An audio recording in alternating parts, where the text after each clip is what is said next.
झाले. हा सकस संतुलित आहार मी पूर्वी पण घेतला होता. पण मला काहीच रिझल्ट नव्हता. म्हणून मी त्याच्याबद्दल जरा म्हणजे हेच होते म्हणजे मला हे सकस संतुलित आहाराबद्दल माझं मत चांगलं नव्हतं. पण फक्त हम्म, मालकीताईंनी सांगितलं, की आमची मॉर्निंग हिल सेशनची लिंक असते ती ऐका फक्त सध्या. आणि योगाच्या वर्गावर आणि मालतीताईच वर्ग घेत असल्यामुळे मला तो योगाचा वर्ग आवडला आणि त्यावेळी सांगायच्या ना, की आता मॉर्निंग हिल सेशन आहे, जॉइन व्हा सगळ्यांनी. मग ते मॉर्निंग हिल सेशनवर जॉइन होता एवढ्या लोकांचे एक्सपिरियन्स ऐकायला लागल्यावर ह्यांना एवढ्याना अनुभव येतोय, तर मला पण चांगला अनुभव येईल. या विश्वासाने मॅडमांबरोबर ज्यावेळी मीटिंग करून दिली ताईंनी, त्यावेळी त्यांनी सांगितलेलं, की होईल वजन कमी.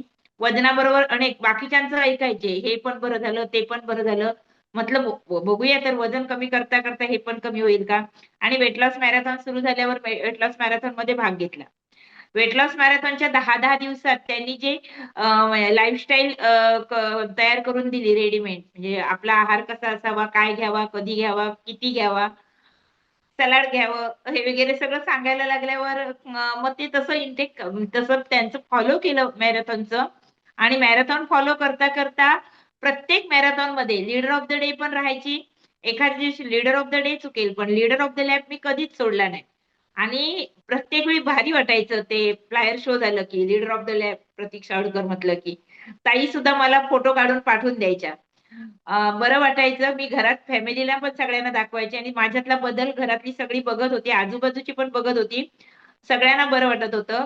वजन कमी करता करता वेट लॉस मॅरेथॉन मध्येच मी 13.5 किलो वजन कमी केलं. प्रत्येक म्हणजे 10 दिवसाची संपली की पुढच्या 10 दिवसामध्ये, पुढच्या 10 दिवसामध्ये असं करता करता 3 महिन्यात माझं 13.5 किलो वजन कमी झालं. वजन कमी होता होता स्किनचा रिझल्ट पण चांगला आला.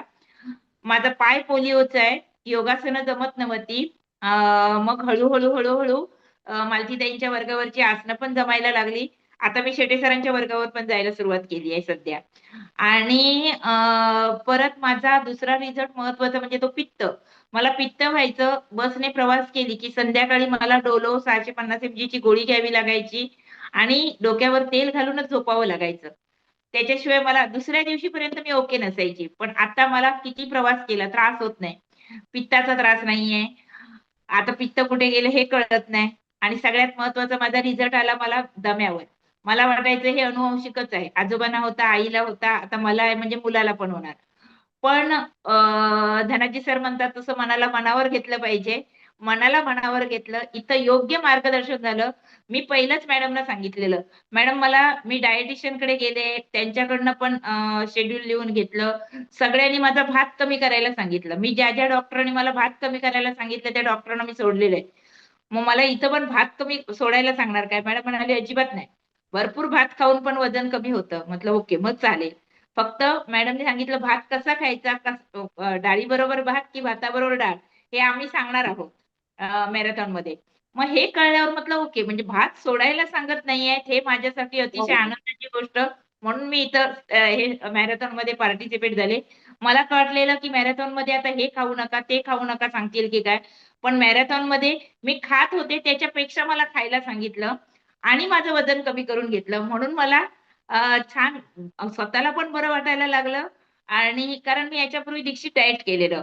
म्हणजे ते लिंबू पाणी पी, मध पाणी पी, ते YouTubeवरचे सगळे प्रकार आणि YouTubeवर बघूनच दीक्षित डाएट करायची. दीक्षित डाएटला प्रॉब्लेम नसेल. मला ते कळलं नाही. मला ते कसं फॉलो करायचं ते कळलं नसल्यामुळे म्हणजे मार्गदर्शन नसल्यामुळे मला ते त्याच्यात फक्त किती 2.5-3 वर्षात माझं पावणे 2 किलो वजन कमी झालं. आणि सगळे म्हणायचे, "काय ही कधीच आमच्याबरोबर जेवत नाही." कारण मला इतकी भूक लागायची. चालून यायची. गुडघे दुखायचे तरी चालायचं. कारण 45 मिनिटं चालायचं आणि 2दा खायचं एवढंच मला माहीत होतं.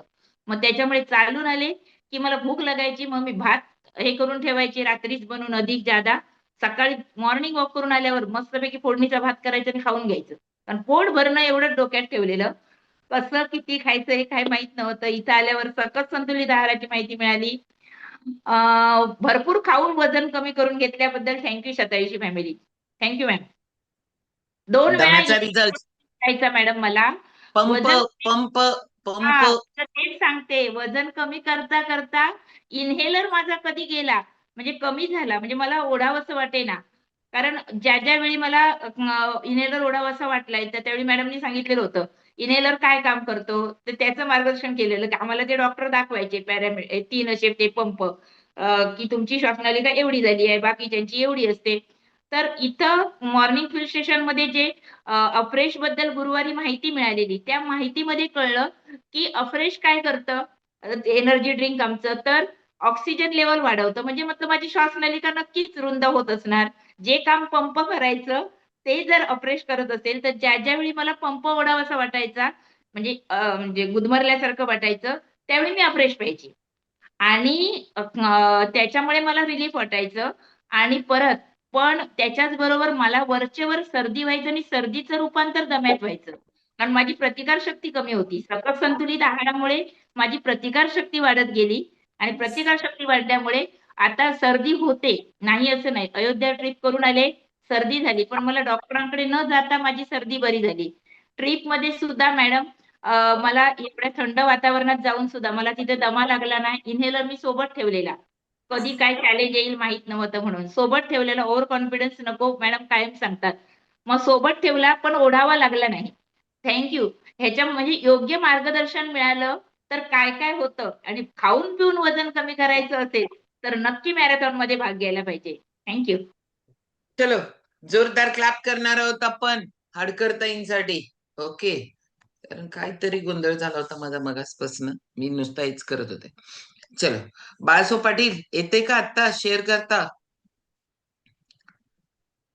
नाही त्यांना असं वाटायचं की मी एवढा मस्तपैकी आवरून बसलो आणि मला काय माझं घेतलंच नाही असं नको वाटायला. कारण माझ्यापेक्षा मोठे आहेत वयानं असं मला वाटतंय. माझ्यापेक्षा सगळीच मला मोठी वाटतायत. मीच तेवढी लहान वाटते सगळ्यात. माहितीये? ओके. येत नाहीये त्यांना. जोरदार क्लॅप करणार आहोत आपण हाडकर ताईंसाठी आणि आता आपण जाणार आहोत आजचा आपला टॉपिक. आजचा आपला टॉपिक कारण ताई धनाजी सरांना आले बघा.